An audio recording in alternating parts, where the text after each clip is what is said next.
عزیزو، میرے پاس تمہارے لیے کوئی نیا نسخہ نہیں ہے، 1400 برس پہلے کا نسخہ ہے، وہ نسخہ جس کو کائنات انسانی کا سب سے بڑا مسئلہ لایا تھا، وہی نسخہ تمہاری حیات کا ضامن اور تمہارے وجود کا رکھوالا ہے، اسی کا اتباع تمہاری کامیابی کی دلیل ہے۔ مولانا ابوالکلام آزاد کی تاریخی تقریر مسجد دہلی سے 1947 عیسوی میں کی گئی۔ 1947 عیسوی میں پاکستان بننے کے بعد مجاہد آزادی اور عظیم مفکر مولانا ابوالکلام آزاد نے دہلی کی جامع مسجد سے جو تاریخی تقریر کی اور ہندوستان کی تقسیم سے پیدا ہونے والے حالات پر جس دراندیشی کے ساتھ تبصرہ کیا، وہ سننے پر آج بھی اتنا ہی رقت انگیز معلوم ہوتا ہے۔ ایسا اس لیے کیونکہ انہوں نے جو بھی پیشن گوئی کی تھی وہ آج سچ ثابت ہوتی نظر آ رہی ہے۔ آئیے یہاں پڑھتے ہیں ان کی تقریر کا متن جو کسی بھی شخص کو اندر تک جھنجھوڑ کر رکھ دیتا ہے۔ عزیزان گرامی، آپ جانتے ہیں کہ وہ کون سی جنجیر ہے جو مجھے یہاں لے آئی ہے؟ میرے لیے شاہ جہاں کی اس یادگار مسجد میں یہ اجتماع نیا نہیں۔ میں نے اس زمانہ میں بھی کہ اس پر لیل و نہار کی بہت سی گردشیں بیت چکی تھیں تمہیں خطاب کیا تھا، جب تمہارے چہروں پر عجم حلال کی بجائے اطمینان تھا اور تمہارے دلوں میں شک کی بجائے اعتماد۔ آج تمہارے چہروں کا اضطراب اور دلوں کی ویرانی دیکھتا ہوں تو مجھے بے اختیار پچھلے چند سالوں کی بھولی بسری کہانیاں یاد آ جاتی ہیں۔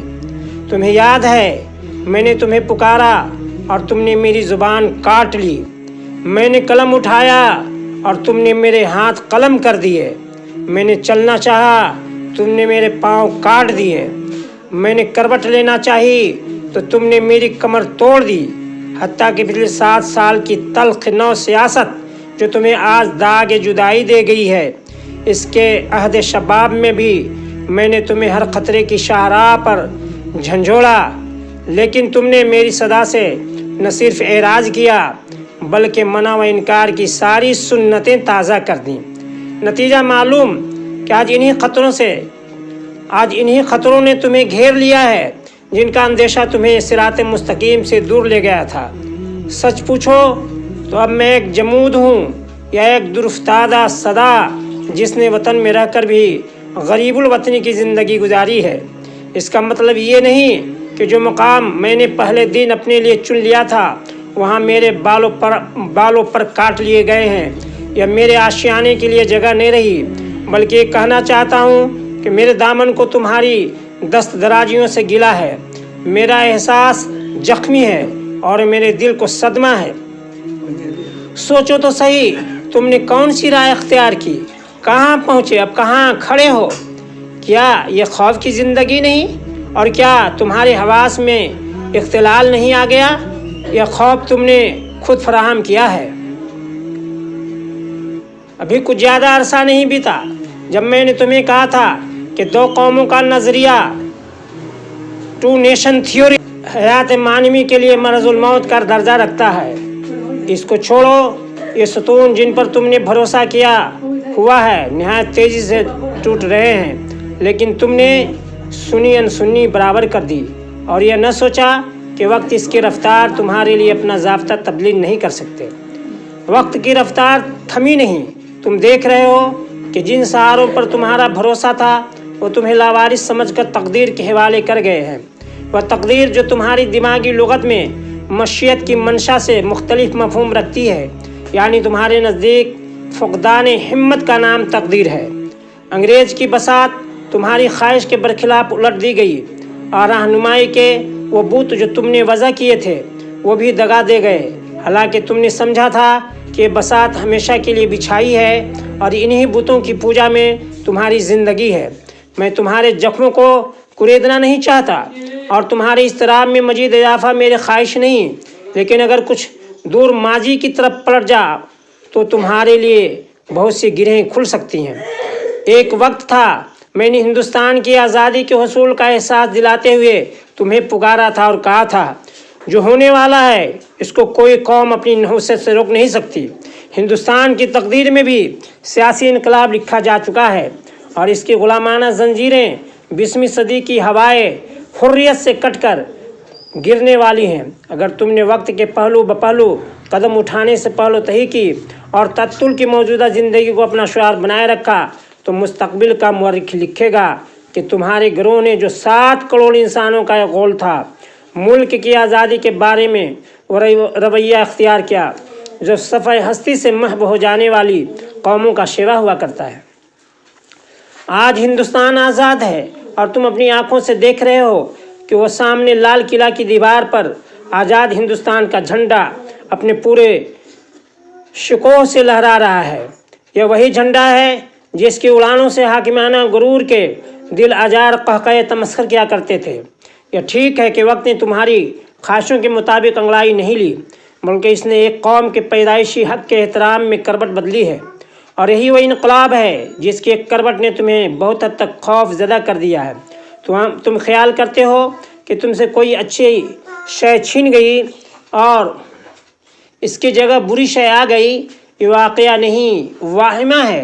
हकीकत यह है कि बुरी शय चली गई और अच्छी शय आ गई।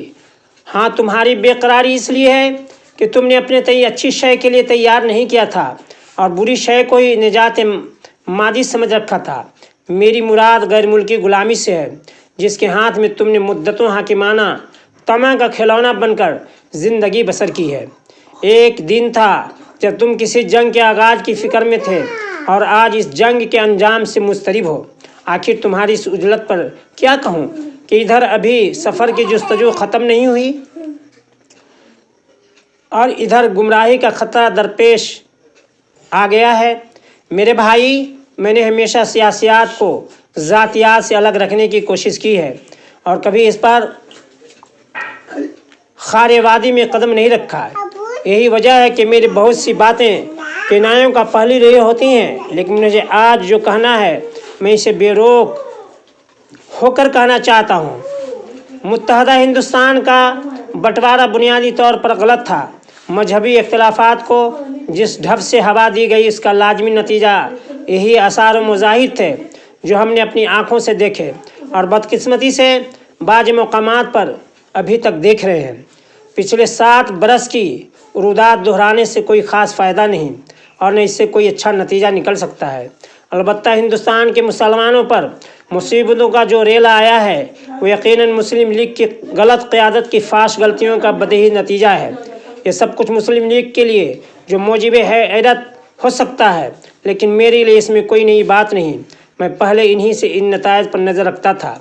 अब हिंदुस्तान की सियासत का रुख बदल चुका है। मुस्लिम लीग के लिए यहाँ कोई जगह नहीं है।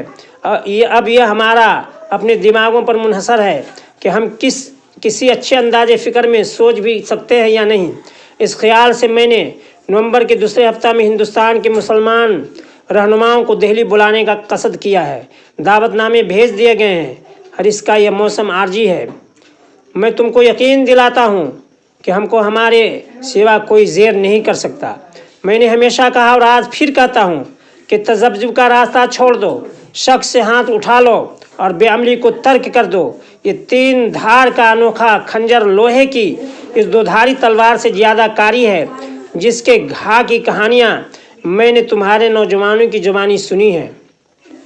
इफ़रार की ज़िंदगी जो तुमने हिजरत के मुक़द्दस नाम पर इख्तियार की है, इस पर गौर करो। तुम्हें महसूस होगा कि यह गलत है। अपने दिलों को मजबूत बनाओ और अपने दिमागों को सोचने की आदत डालो और फिर देखो कि तुम्हारे ये फैसले कितने आजिलाना हैं।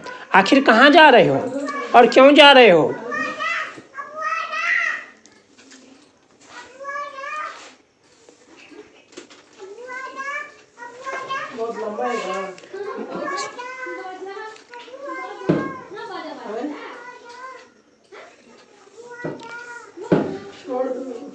ये देखो, मस्जिद के मीनारे तुमसे झुककर सवाल करते हैं। तुमने अपनी तारीख के सफ़ात को कहाँ गुम कर दिया है?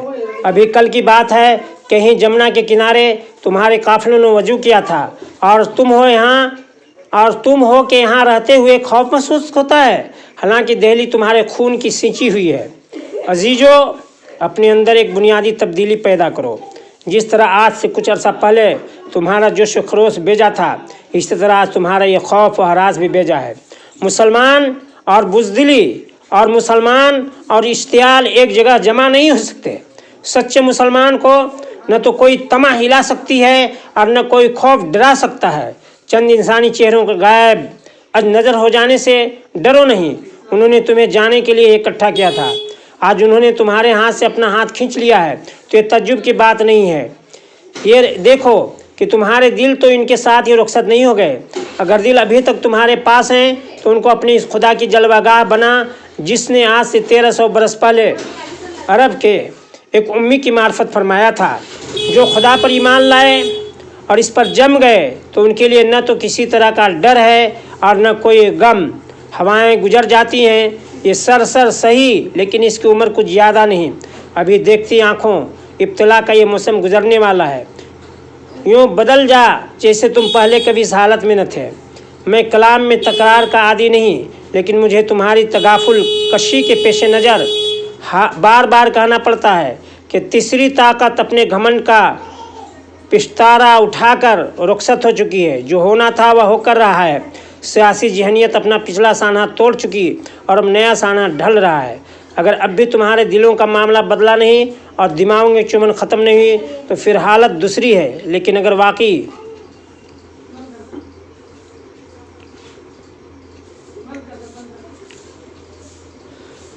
वाकई तुम्हारे अंदर सच्ची तब्दीली की ख्वाहिश पैदा हो गई तो फिर इस तरह बदलो जिस तरह तारीख़ ने अपनी तय बदल लिया है।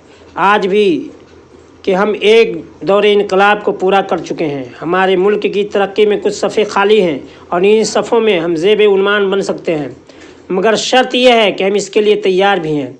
अजीज़ों, तब्दीलियों के साथ चलो। ये न कहो कि हम इस तगय्युर के लिए तैयार न थे, बल्कि अब तैयार हो जा। सितारे टूट गए लेकिन सूरज तो चमक रहा है, इससे किरणें मांग लो और अंधेरी राहों में बिछा दो जहां उजाले की सख्त ज़रूरत है। मैं तुम्हें ये नहीं कहता कि तुम हाकिमाना इक़्तिदार के मदरसे से वफ़ादारी का सर्टिफिकेट हासिल करो और कासा लेसी की वही ज़िंदगी इख्तियार करो जो गैर मुल्की हाकिमों के हद में तुम्हारा शार रहा है। मैं कहता हूँ जो उजले नक्श निगार तुम्हें इस हिंदुस्तान में माजी की यादगार के तौर पर नज़र आ रहे हैं, वो तुम्हारा ही काफ़िला लाया था। उन्हें भुला नहीं, उन्हें छोड़ो नहीं, उनके वारिस बनकर रहो और समझ लो कि अगर तुम भागने के लिए तैयार नहीं तो फिर तुम्हें कोई ताकत नहीं भगा सकती। आओ अहद करो कि मुल्क हमारा है, हम इसी के लिए हैं और इसकी तकदीर के बुनियादी फ़ैसले हमारी आवाज़ के बगैर अधूरे ही रहेंगे। आज जल्जलों से डरते हो, कभी तुम खुद एक जल्जला थे।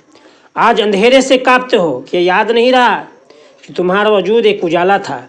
ये बादलों के पानी की सेल क्या है कि तुमने भीग जाने के खदशे से अपने पैंचे चढ़ा लिए हैं।